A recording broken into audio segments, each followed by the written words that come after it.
Now, we already know how to graph y equals log base 2 of x. This one says create a table of values. So we're going to do that just because it's a good exercise. But first of all, what do we know already? You would already know that this goes through 1, 0 and 2, 1. That its shape is like this, and that it has an asymptote at x equals 0. Now, as far as our table of values go, that means we already know when x is 1, y is 0. When x is 2, y is 1. What's the next x value that you know that'll produce a nice value for y?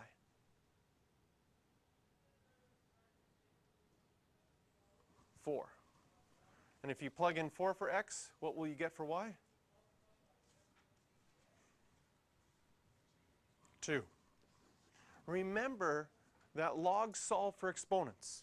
So when I plug a 4 in here for the x, it's asking 2 to what power is 4? Well, 2 squared is 4, so then the y value would be 2. If logs solve for exponent, what's the next number of x you can plug in? It will be 8. Because 2 to what power is 8? 2 to the power 3. So now we can put 8 in here and have 3. So if you wanted to put more points on here, you'd have 4, 2, and later on 8, 3 as further points. Of course, for the graphing that we need to do, we only need those starting points. But knowing other points is often helpful. So, how is the graph of log base 2 of 2x minus 1 related to the graph of log base 2 of x? Well, we would have transformations.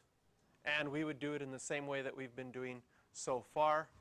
We would take our 2 points that we have, 1, 0 and 2, 1, and move from left to right. Again, I'm going to put the log base 2 and the x, that's part of our parent graph. So moving from left to right, the first number we run into is that 2, and that's going to affect our x and multiply our x by 1/2. So if we did that, we get 1/2, 0 and 1, 1. Continue moving left to right, we see the -1.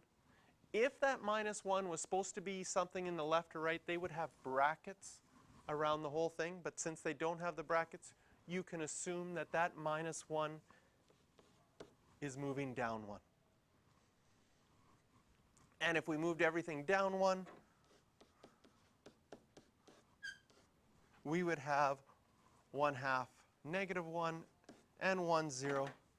Thinking about our asymptote, well, the only thing that's going to affect our vertical asymptote is if it's moved left or right. This one isn't moved left or right, so it's going to stay at x equals 0.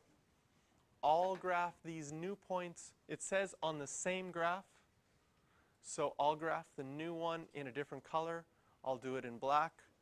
We have 1, 0, and we have 1/2, -1. So this graph looks like that. And if you wanted to do more points to see where they are, you could do that as well. But you just need those 2 values. Again, identify the intercepts of this graph. Well, from our graph, we know that the x-intercept is 1. The equation of the asymptote is still at x equals 0. Our domain is bigger than 0. And our range is still everything.